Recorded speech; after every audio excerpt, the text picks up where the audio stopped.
All right, not a joke. We're not joking around here. We're doing the thing. Come on. Where's your microphone and the thing there? Look, folks, welcome to the show. Look, I'm getting ahead of myself. I'm in mourning. It's morning time. They haven't had my coffee yet. I forgot my goddamn coffee. Son of a bitch.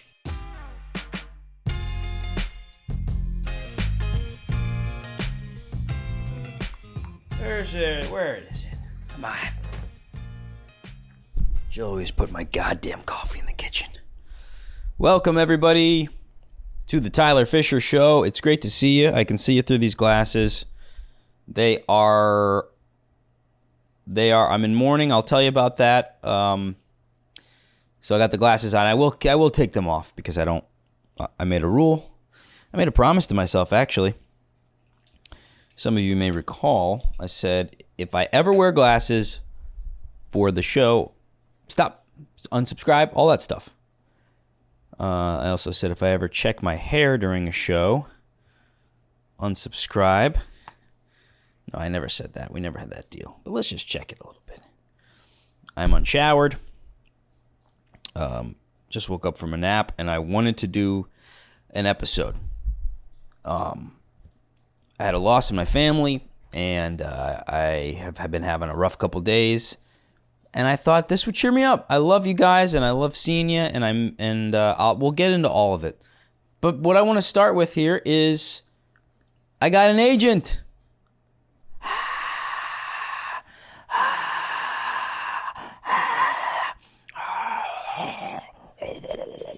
For porn. As you know, I stopped watching pornography. I stopped watching it, so now I only act in it and direct it and produce it and edit it. So, yeah, that feels nice. Oh, that's nice. So I got an agent. I'm so excited. And you're thinking, where have you been? Hey, fella, where have you been? Hey, fella, that's Jim Gaffigan's voice. You can't do somebody else's voice on your podcast. Hey, fella, I can do whatever I want. This is my podcast. What about a Jim Gaffigan Sebastian combo? I feel like at some point their voices intersect. I was with my wife today. She's got me out in the car for 20 minutes. I go, what's going on? Hey, fella, you can't do that.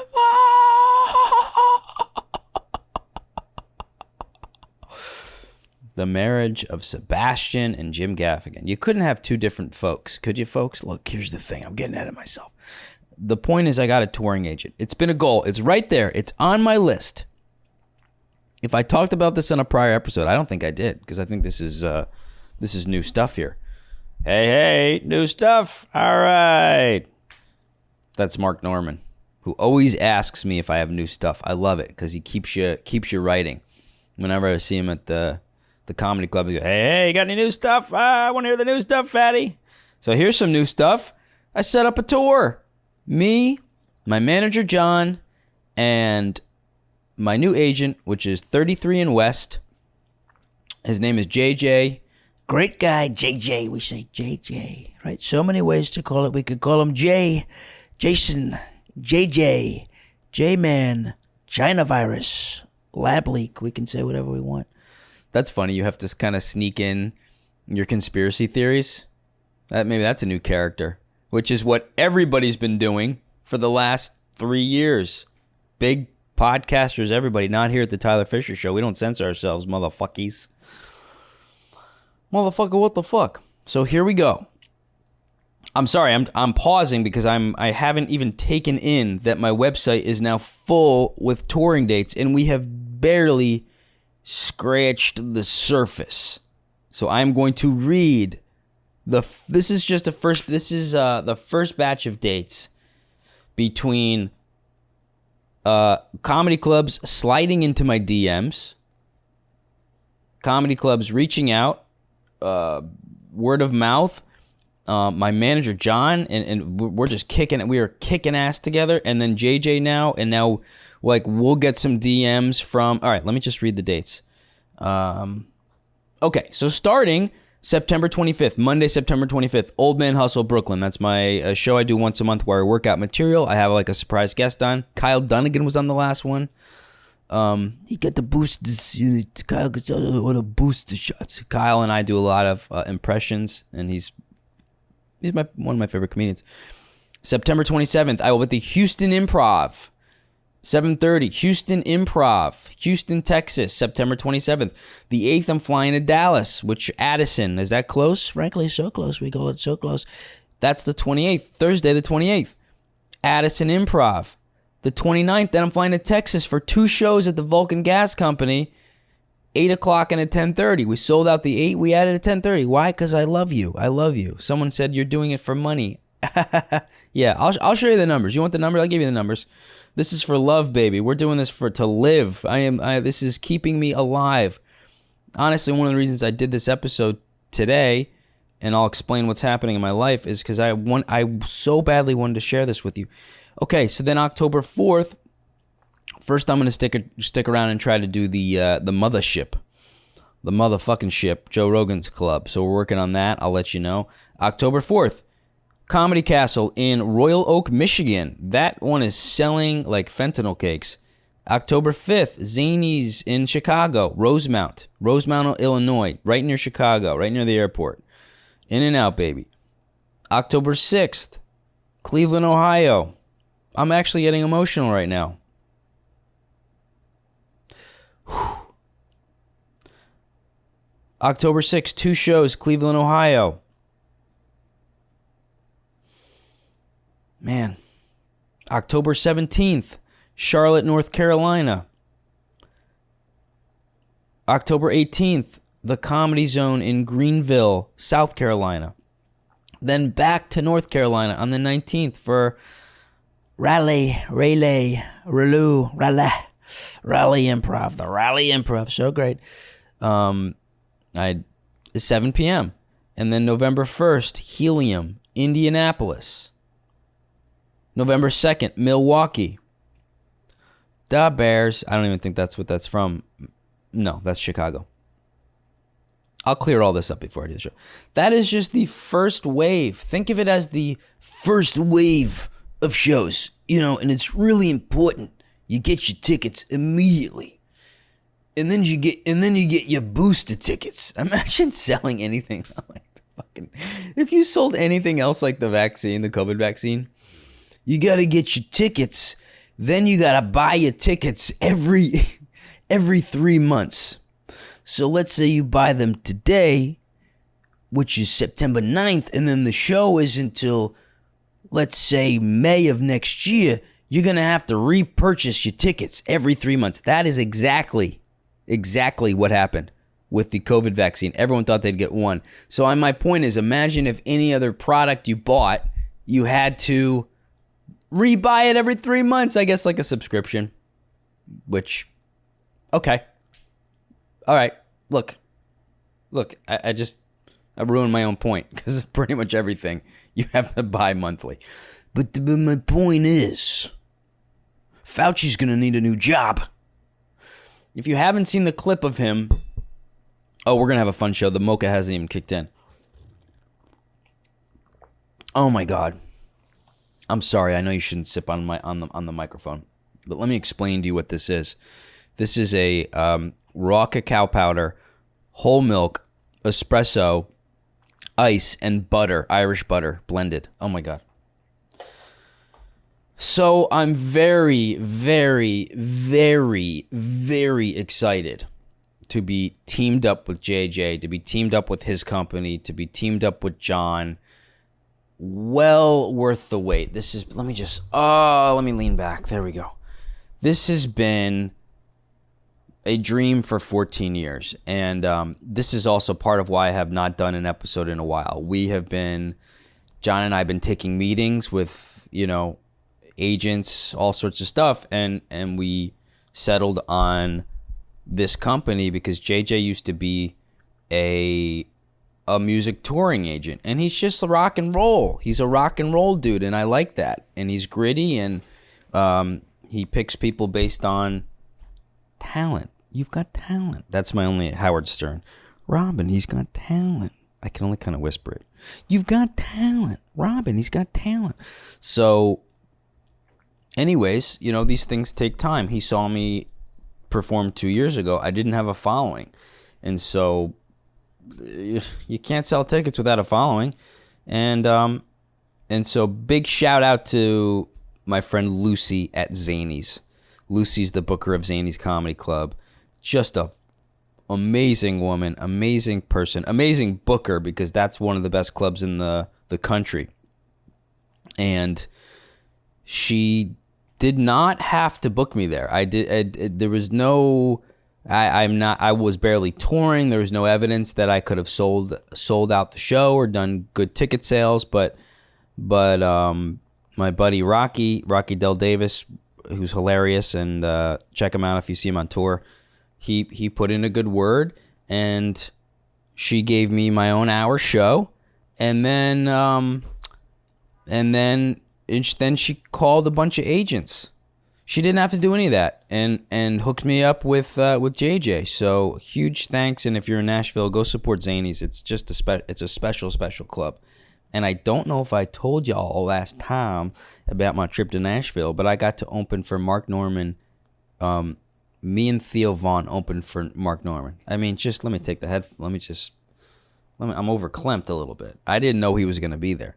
I don't even remember if I told you guys this, because I may have blocked it out. And basically, I'm also wearing a very short bathing suit right now. If you see some leg here, I've got a bathing suit on. And so I got to open for Mark. So I went on, then Theo went on, and then Mark went on. So I did my hour show. Thank you for everybody for coming out to that show. It was so fun. And then Theo walks in the green room, and I was like, wow. And I went on, he went on, Mark went on, and we did 2 shows like that, and it was, what a night. Oh, what a night. Oh, I got a funny feeling when she walked in the room. Theo Vaughn.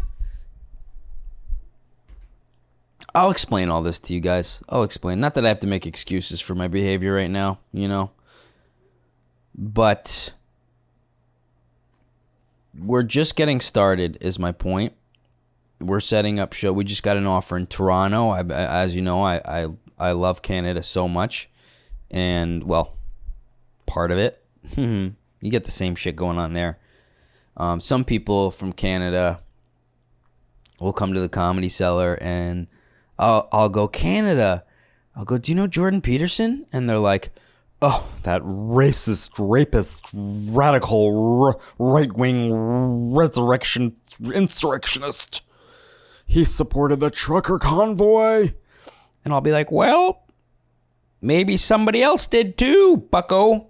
It's like, you don't know who you're dealing with. Clean your damn room. So it's funny to see how the news in Canada spins people just how they do here. Because everything you see here, I was essentially raised by Jordan Peterson in my 30s. Like, from age 29 to 33, all I did was watch Jordan Peterson lectures and get my life together. And life is unbelievable. Unbelievable. My favorite thing he says, tell the truth, and you'll have the adventure of your lifetime. I love that so much. It's so true.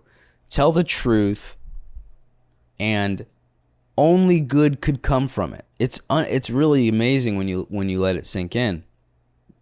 Well, first you have to rescue your father from the belly of the whale. Let's get that straight. Rescue your mother from the belly of a cat. Which is where I found my mom. I found her. We found her, though. She's very small.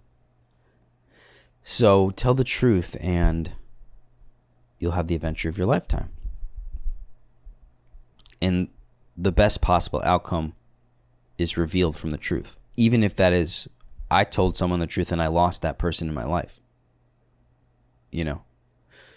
For example, like, you gonna die, motherfucker. At least you told him the truth. And I love that. And it's so true. You tell the truth in the best possible outcome. It's like such a win-win. So what else is true is that we are constantly going to be setting up shows from here on out. The train has left the station. The Tyler train has left the station. And I am so hungry. I'm so hungry to get out there and meet you guys and do these shows. It's what it's all for. All the numbers, and these are good numbers. These are great numbers. 205 on Instagram, right? 205. We say 205. And that was through shadow banning. That was through being kicked off of Instagram.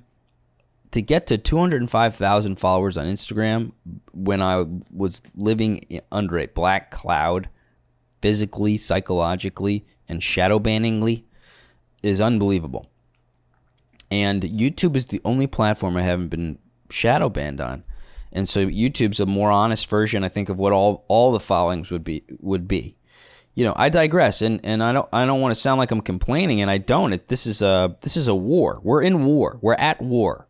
We are at war. We don't understand it. Some of us do. We do. Okay? Okay? Okay?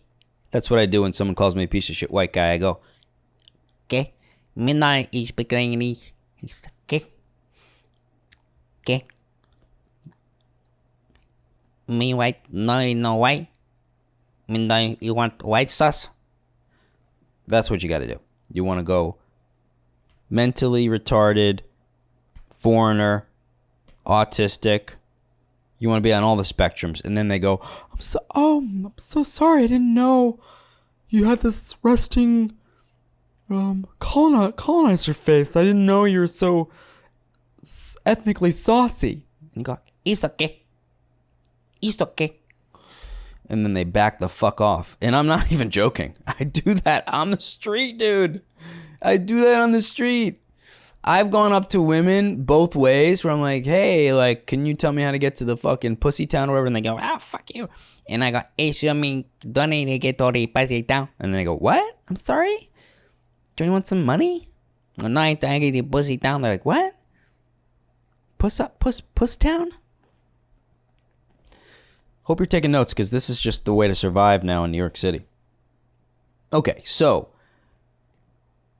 best thing to do here, and I'm taking my time because I'm figuring this out, because I've never toured, so I'm figuring out what this means and how to do it and how to do it best. So definitely go to tylerfischer.com and sign my email list, because we're building a new website where we are going to have the option to put in a zip code, and then we can make sure we're emailing you by zip code, because people just started DMing and go, when are you coming to Nashville? And I was like, shit, dude, you just missed the best night of my life. I did my own hour show. John Christ opened for me. Then I performed with Theo Vaughn and Mark Norman. Come on, fatty, where were you? Check the Instagram. We're working on a West Coast tour. We're working on Canada. And then we're going to, be patient. And I really do appreciate everybody reaching out and saying, can you please come here? Because I do read all of those. I read them all, and I'll text JJ and John, go getting a lot of DMs from this group in this area. We're hot with the gays in Cleveland right now. Let's figure it out. Let's work it out. Let's go to the Sloppy Butthole Comedy Club, and let's get in and let's get out. I like this chair, by the way. I think what I needed, what was missing in this podcast, was the ability to swivel. Do you guys see what I'm saying? There it is. Okay. Tonight, by the way, I'll be on Fox News tonight with Tom Shalhoub, Joe Mackey, and Abby. Sorry, Abby. Like she's watching this. She is. She's obsessed with me. Abby Hornacek. So I went on Fox News, and we recorded it a little earlier, to get the procedure to mimic the look of Barbie, who's a doll. Tyler, what do you think of this thing, the Botox? I say feminism, right? Equality. I want the same Botox for men to look like Ken, and I've pitched it. Yes. Okay, because Ryan Gosling does what I like to call a resting, smelling a fart face. Yeah. So this Botox gives you the kind of... It makes you, so Botox could make me look like Gosling. Exactly. Where's our Gosling face? Yeah. Tom Shalhoub, who's hilarious, a New York comedian I've known for years. Joe Mackey, fucking hilarious. And Abby's really hilarious too. She does a show on Fox Nation where she reviews national parks. And I'm going to go subscribe to it and watch it because I love national parks. And I love Abby. Hi. So, I had a loss in my family a couple days ago, and I would like to dedicate this show to my grandmother, who I love more than anything, and she passed away on, I don't even know, a couple days ago already. It's been a blur, so, you know, I've been wearing these suckers. I've been crying a lot. I don't think I'm gonna cry now. I think I'm cried out. But I had to, like, you know, go to work and stuff in the club, and I'm like crying and just like everything's fine. Everything's fine. It happened suddenly, but I'm so grateful that I got to see her. Maybe some of you saw that I posted on Instagram that I surprised her as Trump, and I stopped by her house in Pennsylvania after my show in Pottstown. And I just had this feeling like I should go and visit her. I mean, I see her for holidays. She comes to Connecticut. You know, I've been going to visit her in Delaware since I was born. You know, so it's been 36 years. She's been in my life for 36 years. And I'll put a picture up here. I'm doing the green screen now, so I can throw some stuff up here. And not only is this episode dedicated to Carolyn Burlew, my grandmother, but it is sponsored. I'm giving this is on the house sponsor to the Claymont Stone School right there. And Carolyn single-handedly saved this schoolhouse from being demolished. Carolyn was a badass mofo. She was a absolute stickler, a beast, and she knew what she wanted, and she wanted to save this little stone schoolhouse. We're going to throw some photos up here.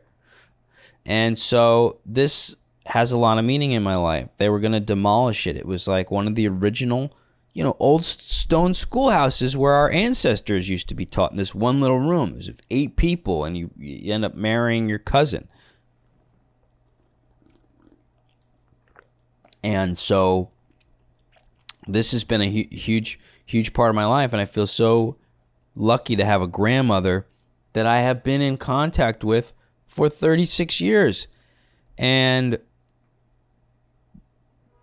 we used to go here all the time. She you know, they were going to knock this thing down and build a fucking 7-Eleven or something. And so she spent like all of her years, retirement years, saving this thing. She wrote angry letters to Joe Biden. Look, folks, it's a stone schoolhouse, but let's throw a stone. There's 2 stones in a house. You know what they said? That's an old saying. And so she got it saved. She turned it into a museum. And I spent a lot of my life going to this schoolhouse. And when I went to visit her in Pennsylvania, I drew her a painting of the stone schoolhouse, and I gave it to her when I was a kid. And she said, I want you to have this. And I'm thinking, like, I just had that feeling when I knew something was wrong. She is female Donald Trump. And by that, I mean she was 86 when she passed away. Bull in a china shop. You know, a bull anywhere, really. Bull in a restaurant, bull anywhere. And had this energy that you you don't see very often for someone that age.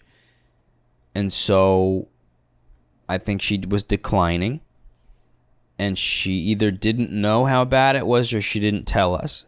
And so when I saw her, she was on oxygen, and that was shocking. You know the thing when you have someone in your life, it doesn't make sense. It sometimes it doesn't make sense. Maybe they're really young, or maybe they're really energized, and you just think this person's going to be around forever. And so when I saw her with the oxygen, she said she's got to go to the doctor and they're going to figure it out. She just fixes shit. She break a shoulder, or just get a new plate put in, or new knee, or she'd get a new foot, whatever. I don't know if she did. She may have. She was that type of person. She would never really tell you when she was in pain. I think that's like that Great Depression stuff, where they know these our elders, they just know how to stuff it down, which is good and bad. It's good because they persevere, but it's bad because I knew she wasn't telling me what was happening. But when she ever offered to give that painting back, I just knew. I didn't bring it up or anything, but I just knew, and I said, why don't you keep it? And why don't you give it to me, at Christmas time or something? Thought it'd be good to give her some of that positive, spirit. So we sat for 2 hours, and I filmed her. So I'm just so happy I filmed her, and I have this video, and I have a voicemail. I brought her a scarf, and I have hundreds of voicemails from her, but I was able to listen to, and I hadn't listened to it. She calls me many times a week. I'm going to sneeze. She calls me. This is men. Men are allergic to emotion. My body's shutting down. It's like, stop. Beta male energy. Stop. Please stop. Stop. Save it for off camera. Stop, bro. Dead ass. Stop. So I didn't check her voicemail because she calls me so much. She calls me every week. I've just like thousands of voicemails for her. And she passes away, and I remember going, wait, I have this last voicemail from her, and it was just the sweetest. She has a range of emotion, right? She had a range of emotion, anywhere from just calm, sweet, funny to like she could really blow up. And that's a useful emotion sometimes. Sometimes you have to. Hi, sweetie. Hi, Fred. Do you want to sit on my lap? Come here, Papa. Do you want to be in the show? Yeah, come here. Come on, Papa. Come here. I think it's next. Yeah, lay down, sweetie. Yeah. So, it's so comforting having a dog sitting on your lap. My God, he's helped me get through these last couple of days and the last 5 years. But anyways, I'm underslept a little bit, so I'm just a little slow here. But I listened to the message, and it was just pure love. It was pure love. And she thanked me for coming and said how much of a nice time she had, and she's gonna wear the scarf to brunch, and I'm just gonna cherish that message, and I'm gonna cherish the video, and yeah, she was one of the people in my family, one of the only people actually, which is so odd how life evolves, where I felt like I could really open up to her, and she really didn't like all this new crazy shit that was going on. She didn't care I didn't get the COVID vaccine. She was like, come visit me. I don't give a shit. You don't have to wear a mask. I don't care if you're not vaccinated. I don't care about any of that crap. I just feel really lucky to have, I had a family member who I could really say anything to. And that took time. I learned how to put up boundaries with her. We're from way different generations. And I learned how to put boundaries with her. She's a person that kind of, I hate to say loves too much, but I think that's it. And maybe needed too much from me. And she lives in another state, and she was too old to visit me. And so I developed some really healthy boundaries with her over the years, and it was hard. It was really hard to express boundaries. Go, well, this is what I learned in therapy, and my grandma, you're triggering me, and it's not a safe space. And she's like, what the fuck are you talking about? I lived on a potato for 5 years during the Great Depression, so I had to convey these boundaries with her. But again, back to Jordan Peterson telling the truth. I just told her the truth. Hey, when you call me and you just talk for 10 minutes, it's hurtful. And you'll answer the phone and say, how was your day? And I'll just begin to tell you, and then you'll take over the conversation. I was brutally honest with her. And I said, I'm not going to talk to you if you do that.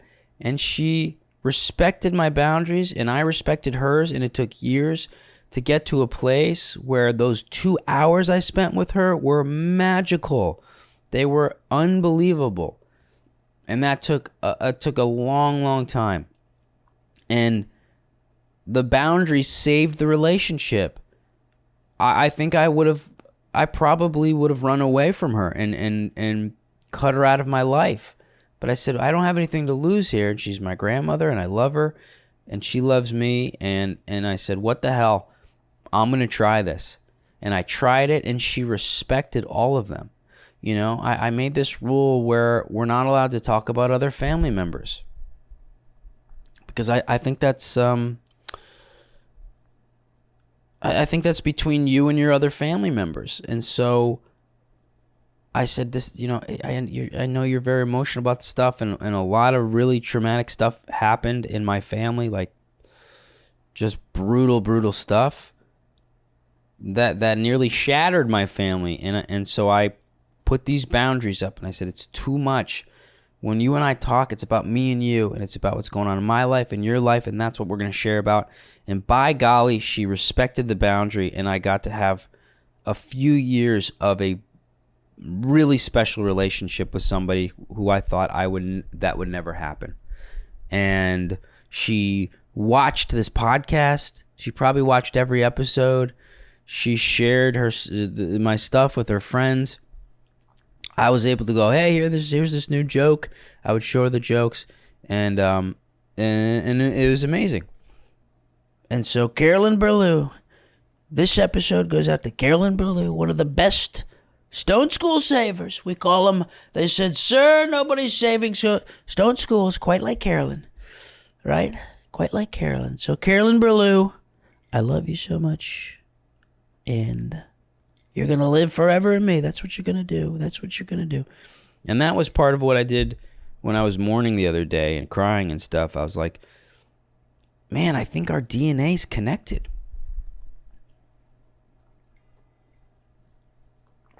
I truly believe that when somebody passes on, you incorporate their DNA into yours. I really think maybe that's the spirit of some, Carl Jung, the spirit of the ghost. It's like the spirit of the goat, So something happened when she died. I stood up straighter, and I've been waking up early every day. I don't wake up early at all. I hate waking up early. I've been waking up at 8 a.m. and given I get home at 3 a.m. for my shows, I've been getting up and energized, and I feel like she gave me her energy. She passed it on to me when I was with her. And there's parts in my life I really have to step it up. And she, like I said, she had that really soft, emotional, funny part, and then she had this other part where she could rage. She had rage. And I realized, and I've known this, you need both. It's about being able to control both. If you're just the nice, sweet person, you're gonna get so bulldozed in life. It's not even funny. And this is one of those really sad things that young men, and even not so young men, are being taught, is to withhold those feelings. But man, I have a fire in me that is burning like the fire in the Portland protests circa 2021. Mostly peaceful but fiery fiery protest. And so I'm very sad and I'm mourning, but at the same time I'm energized. And I kept going, man. I cried it out. I got on stage, and I just feel her living inside me, and it's wonderful. And I know she'd want me to make fun of Joe Biden because she hated him, so that's what I'm going to do. What's funny, she loved Joe Biden because she's from Delaware, and so she always loved Joe Biden so much, but then she met Donald Trump, and man, did she fall in love with that man. She would have married Donald Trump in a heartbeat. She would have cut every family member out of her life forever to meet and marry Donald Trump. She just loved Trump. And one more thing to say, and this is really crucial because I was an indoctrinated, brainwashed, pussy-whipped, emasculated, balls sucked so far into my stomach that they never saw the light of day.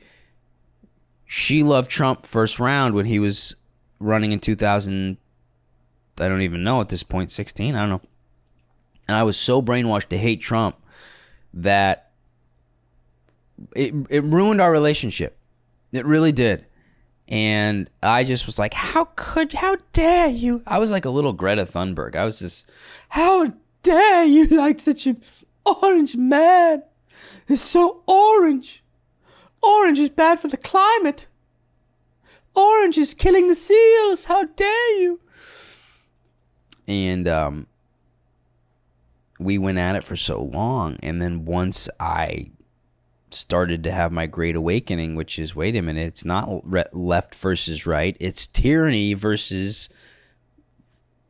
regular folks who have a hard time standing up to tyranny. And so that was another part of our relationship that started to blossom.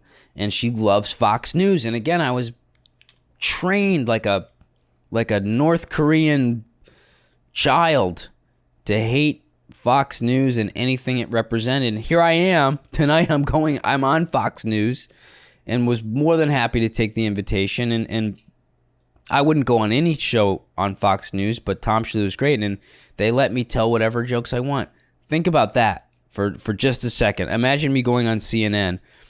God, they would have a fucking, DIY, equity, inclusion, diversity, straight white male shamer, translator go through every word of my jokes. Fox News goes, come on and do what you want. And I did. And that's pretty cool. And so here I am, a different person. And I adapted more to her. So that's crazy. She was up here. She was here. I was here.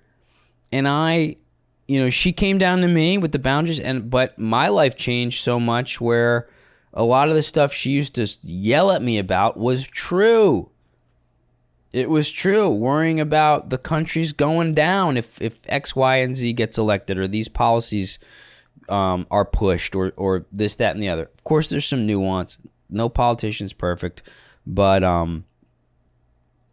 and I'm not a Republican or conservative. I'm probably more of a moderate or an independent. But my point is, how cool is that? That my life changed and I was awakened to a point where I then met her on her level, and then just said, I really respect your views. And we were able to joke about everything, man. I would send her clips of shit going on when we'd make fun of Fauci together, and I'd call her and go, did you get your 97th booster? I hope they put the booster in your cream corn. You got to individually vaccinate each corn kernel before you ingest it down at the cafeteria today, Carolyn Burlou, the booster lady. So, I was thinking about Carolyn when Joe Biden went down to the floods or the fires in Hawaii, because I gotta say, stop sending him to the disaster zones. He creates another disaster. And then the White House has to clean it up. People go, why? Kareem John Pears, whatever the fuck her name is. The black lesbian, because that's how she wants to be known. So that's what I'll call her. The lying black lesbian. Hey, don't shoot the messenger. Y'all are the ones that want your entire identity be the skin color and the person you're scissoring.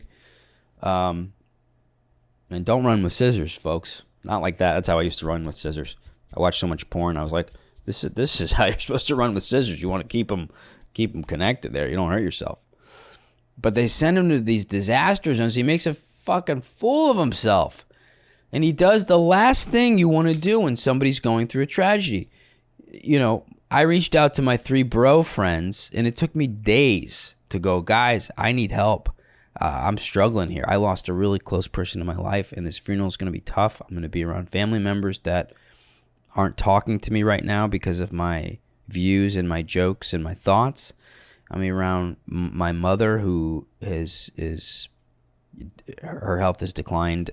You know, her health has declined so much that my grandmother Carolyn looked younger next to her. That's how bad it got.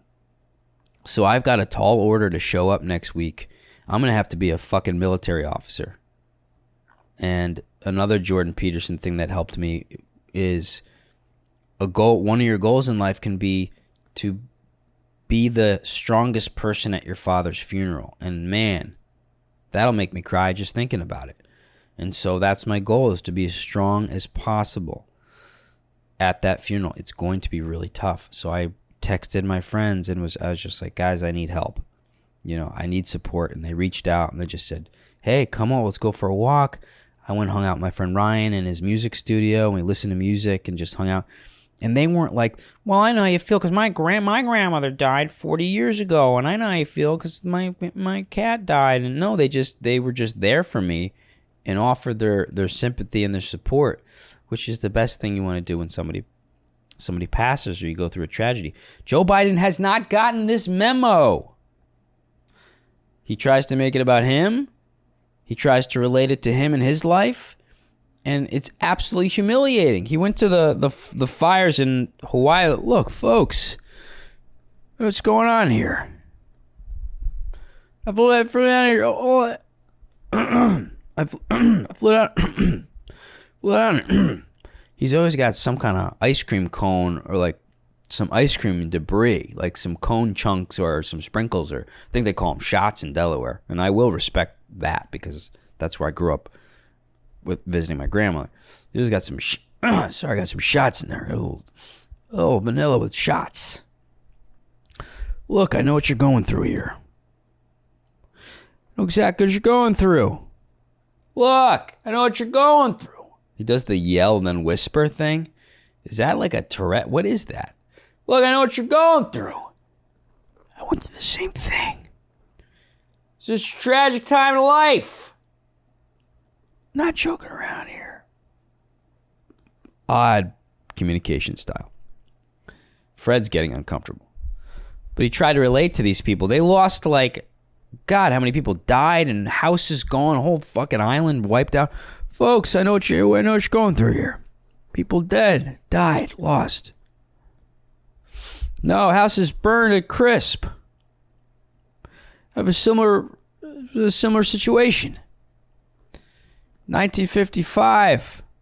I burnt the popcorn on my stove. I lost 300 kernels that day. Not a joke. Now let's get serious here. Look, folks, I know exactly what you're going through here. 1997, I got a sunburn. It's the Dominican Republic. One of the republics. Yeah, you know the thing. We got a sunburn so bad I had to put aloe vera on me. My friend Aloe, my friend Vera, they died. They're dead. They passed along, but they came and rubbed some kind of gels on me. Or Jello. Know exactly what you're going through, folks. Then I think he went to Florida to talk about the floods. Folks, look. I know what's going on. I'm sorry to hear it. Houses lost, people dead, entire houses, footage floating down the river. Floating away, everything you knew, everything you had, floating down the river. I know what you're going through. In 1892, I dropped my ice cream cone on the ground. It's chocolate chunk, Jack. I remember like it was yesterday.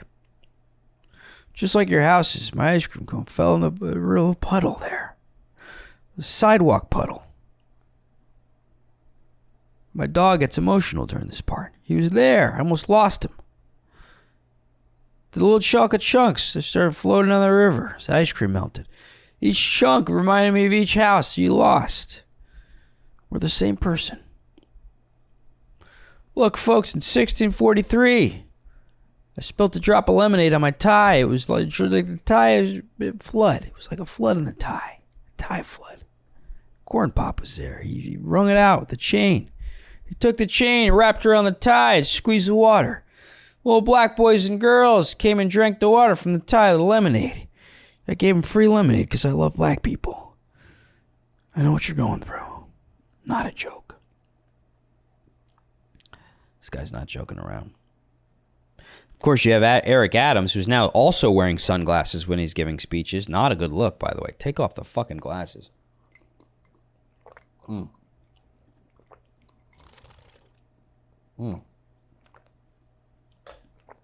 Eric Adams is now blaming everything. He's blaming everything. The immigration problem in New York. He's blaming everybody, everything under the sun. It's Trump's fault. It's George Bush's fault. It's the fault of climate change. The homeless guy who's masturbating into an old woman's stocking, it's his fault. No, it's not his fault. Anything bad that he's done is not his fault. There's tens of thousands, maybe 100,000 immigrants, something like that. It could be 10,000, 100,000. You can fact check it. But they've now filled up an entire hotel in New York City. The migrant problem's out of control. And this narcissistic idiot, and by the way, we always talk about, oh my God, oh, he's a black mayor, oh, is it great to have the diversity. Nobody's talking about the fact that he's the first retarded mayor. And isn't that diversity too, right? No one's talking about that. First black mayor, also first retarded, autistic, Tracy Morgan impersonator mayor. And nobody's talking about that. You have to come on my show. You have to watch my show to... Oh. Don't not. Oh. He almost knocked over the camera. I would have put him in the migrant hotel if he did that. But Eric Adams is now out there blaming all this stuff. And I don't know if you saw his video of him dressed like a mob boss in this like tan suit and his aviators. In New York City, we got the problems. It's not my fault. It's a cracker's fault. I kicked those crackers' ass, man. I kicked those crackers' ass. And the immigrant problems. And this is the Trumpy problems. This is the Trumpy Democrat, Republican, far-right extremist problems. I blame it on the alcohols. It's not my problem. It's the alcohol's fault. I blame it on the shot. People taking the shot. Republican people's doing this. And that's what we gotta do. And I blame it on the crackers, man. I blame it on the crackers eating crackers. While I was on crackers. It's not my fault. It's everybody else's faults. Man, all these far-right QAnon, these are QAnon peoples, and they Trumpy far-right orange people, QAnon, January 6th insurrectionist crackers ass problems, man. And it's going to destroy the city. This mofo says this is going to destroy the city. A bunch of immigrants will just say, hey, I ain't gonna leave on a where is the essential part? Whatever. Some of them might be murderers or rapists. Murderers. They're fucking our kids, shoving Bud Lights up their ass at the border. That's what they're doing. Think of it. Look, yeah, sure, there could be some bad apples in there. I'm less worried about that, and I'm more worried about a mayor who is claiming that immigration is going to ruin the city. What about some of the other issues we're having, Eric? The immigration problem is going to ruin the city. That's going to ruin the city. Not the crackheads blowing crack smoke into your child's ears. Not that. It's not the fact that we keep upping the price of the subway, even though the odds of getting thrown in the tracks is all going up. It's not that. It's not the fact that we have the most indoctrinated, woke, feminist cunt bitches who are blaming all the white people on the cracker problems. It's not that. It's not the fact that for some reason every bodega is managed by a cat.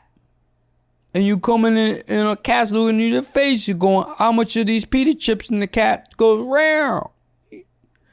That's no problem either. It's not the problems that we do not arrest people for robbing somebody at the guns points. That's now a misdemeanor. And I misdemean that. It's not that the facts that we demoralized and defunded and abolished the police departments. It's not that. It's not the problems that the mayor of New York City is adding S's to all of the words that he says when he's doing the sentences and blaming the things on other people's. It's not that. It's not the fact that the odds of running into your ex-girlfriend dating a hotter, taller version of you on the subway is about 99% if you live in Brooklyn. It's not that. No. It's Donald Trump's fault that you are the mayor and remained the mayor of a sanctuary city where these people are welcome.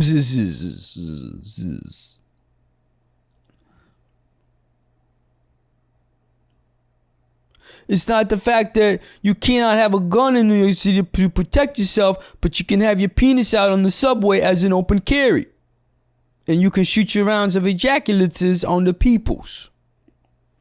It's not the fact that if you're a German person and you hail on the subway, it looks like something way worse. But he different. He different because he black. He different. Yeah, you different, all right. Yeah, you're a special kind of different. No one gives a shit about your skin color. The most incompetent, incoherent, insufficient, in and out burger mayor, because that's not a good burger. Five Guys is the burger you want to get. Unbelievable. He different. Yeah, you different, all right. Mayor Eric Adams is unbelievable. I'm staying in the city, by the way. I'm staying because I want to fight for the city. This is the best city in the world.